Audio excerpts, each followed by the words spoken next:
going to take this a little bit further, and we are going to start to quantify some of our energies. Now, before we've just been talking about relative amounts, but now we're going to actually add numbers to it. We're going to start by doing that with gravitational energy. So remember, energy is the ability to cause a change in a system. And in order for that to happen, work has to be done. So work is the change in energy of a system. And that only happens when a force is applied to move something. For example, in our lab, we lifted up the mass, right? We changed the height. We moved the mass up. And when we did that, we measured the force of gravity. Now, you probably noticed the force of gravity didn't change, but because we were going up higher above some point, the change in energy of the system was because of that. So we did work and changed the gravitational energy of the system. So let's look at our graph. Now, a lot of you kind of panicked a little bit when your graph was not changing, but think about what you're graphing. You have height on your x-axis, which is your run, right? So as we move across, that's our change in height. But what you noticed was the force of gravity did not change, right? The rise of our graph is the force of gravity, but it didn't rise, right? And if you think about that, think back to our force of gravity lab, we talked about how the force of gravity does not change on Earth. So height doesn't cause the force of gravity to change any significant amount. So our slope is 0. But if we look at our y-intercept is telling us the force of gravity.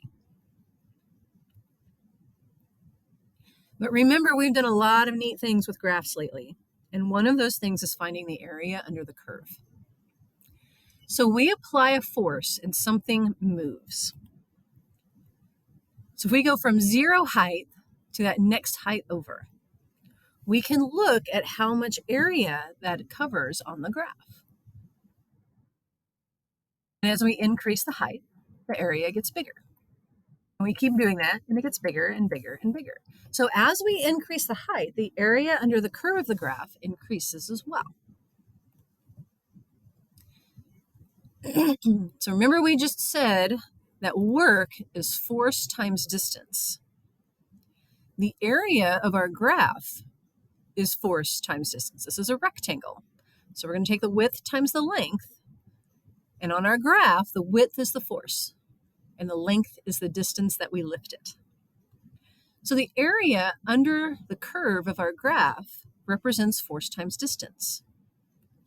If it's force times distance, then it represents the amount of work. And if you remember what work is from just a second ago, work is a change in energy of the system.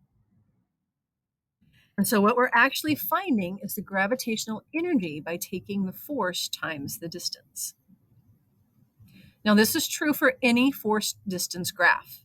It doesn't have to be gravitational force. It can be any type of force that we're talking about. So work is force times distance. So therefore, energy is work times distance, because work is a change in energy.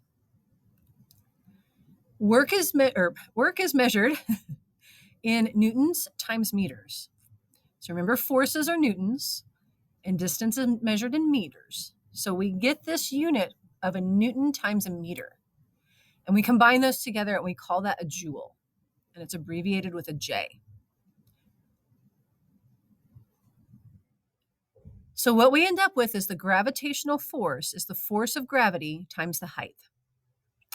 We can also write it as the mass times the gravitational constant times the height. I don't think we'll have many problems with that, but just kind of keep that in mind, because the force of gravity is m times g. So our function for the energy of gravity, the gravitational energy, is the force of gravity times the height. So gravitational energy is energy stored because of an object's height. It's labeled in joules because it's energy. But also keep in mind, gravitational energy is measured from some reference point. Not necessarily the ground, not even necessarily the lowest point around you, but where you pick. So it could be from the table, it could be from the floor. We're going to look at this problem here. We have a 15 Newton textbook sitting on a 1.2 meter tall table. It's lifted 0.0 meters above the table. How much gravitational potential energy does the book have with respect to the table? So the key information here is with respect to the table. That is our 0 point. Okay, and we're looking for gravitational potential energy. Now, from this problem, we know the force of gravity is 15 newtons, and we know that the height is 0.8 meters. And lucky for us, we know that the gravitational energy is equal to the force of gravity times the height. Now, this is respect to the table, so we're looking at how high it is lifted above the table. So our gravitational energy is 15 newtons times 0.8 meters. And that gives us some gravitational energy of 120 joules.